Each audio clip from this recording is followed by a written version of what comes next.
Well, the new album, Waking on a Pretty Daze. It's a long album, double album. Um, it's been 2 years since your previous album. When did you start writing songs for this album? Pretty much right when I started recording touring Smoke Ring. I think the album before that, when Childish Prodigy came out, and like it was all new to me, the kind of signed to a bigger label and them filling your time with press and touring. I was kind of slow to write songs. I was like, how are you supposed to do this? Except I did my very first U.S. tour with the Violators. A few shows in, I started writing that song on tour because there was like a kind of bummer vibes going on with somebody in my band, and so, but that was cool. But anyway, it's this one, I have more of an open receptor to it, and like it's all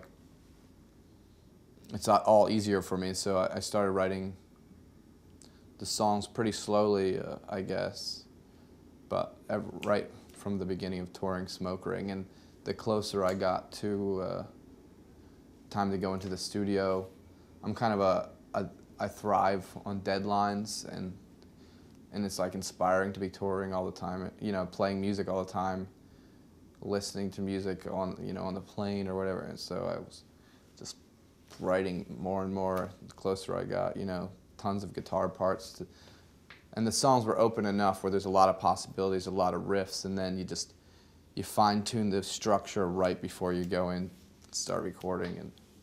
And then the lyrics too. I had lyrics, you know, but I felt like my lyrics just kept getting better as I went on, and I started to force myself to read a lot, which I always read, but kind of ADD about it. But I knew I just kind of had to step up just like anything, like naturally I get better at guitar, but like I want to get better at lyrics too, and I have to step up kind of my knowledge or my mind, or at least my vocabulary a little bit, you know. So What did you read then? I read a lot of things. I read like I was reading a lot of William S. Burroughs. I read that book Junkie. I read. I always go in between. I make myself read like Flannery O'Connor short stories because she's brilliant, and like she got all these short stories.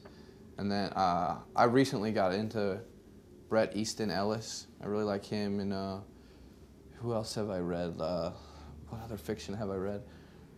I mean, I read some, and I always put rock bios in there too, like the Hotel California book, Mansion on the Hill book.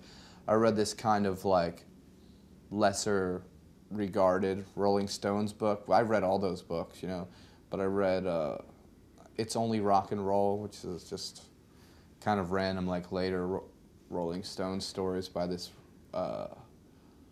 Rolling Stone journalist. Yeah. You know, I'm trying to think of other fiction I've read. I read some Jay McCurney books. I read that book, Bright Lights, Big City. With what purpose do you read them? Well, reading is fundamental. Just kidding. Because for inspiration, I mean, I want to be a good reader. It's like when I'm reading like a rock biography, it's like so exciting for me because it's what I do, and you get to like romanticize what it was like. But the fiction, for me, I don't know, somebody like William S. Burroughs, it's so exciting because he'll